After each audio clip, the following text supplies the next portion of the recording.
Afin d'agir, responsabilité et courage sont nécessaires. Avant de passer à l'action, il y a une chose importante que chacun d'entre nous devrait faire. C'est aligner nos pensées, nos émotions et nos actions. Les pensées viennent de l'esprit et créent notre expérience. Tout ce qui existe a d'abord été une pensée. Nos émotions sont l'esprit dans lequel nous agissons. C'est l'expression interne de notre conscience, ce que l'on ressent. Nos actions sont l'interaction avec le monde afin de le changer. Lorsque nos pensées sont équilibrées, nous sommes dans la vibration d'amour. Dans cet état, nos émotions ne font qu'une et nous appartiennent, ce qui nous mène à la maîtrise de soi.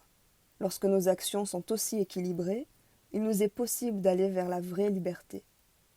La plus grande expression d'amour dans le monde, c'est de comprendre ce qu'il se passe en nous, et ensuite le mettre en pratique dans le monde extérieur afin de créer la liberté.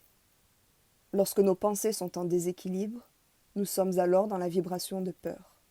Par conséquent, nos émotions nous contrôlent et nous nous trouvons dans un état de confusion intérieure. Nos actions nous mèneront vers une prise de contrôle extérieure sur les autres. Dans cette vibration de peur, il n'y a pas d'amour-propre, et donc pas d'amour pour autrui. L'individu n'apporte aucune valeur à la vérité ou aux lois naturelles. Cela ne peut que générer le mal et le chaos. Il nous faut acquérir le courage de changer nos esprits, nos cœurs et nos actions. Selon ce que je pense, ce que je ressens, alors j'agis.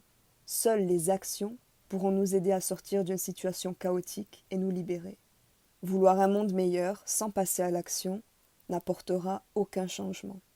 Si ces vidéos vous plaisent et que les thèmes de la conscience et des lois naturelles vous intéressent, je vous retrouve la semaine prochaine pour un nouvel épisode. Prenez soin de vous et n'oubliez pas de vivre.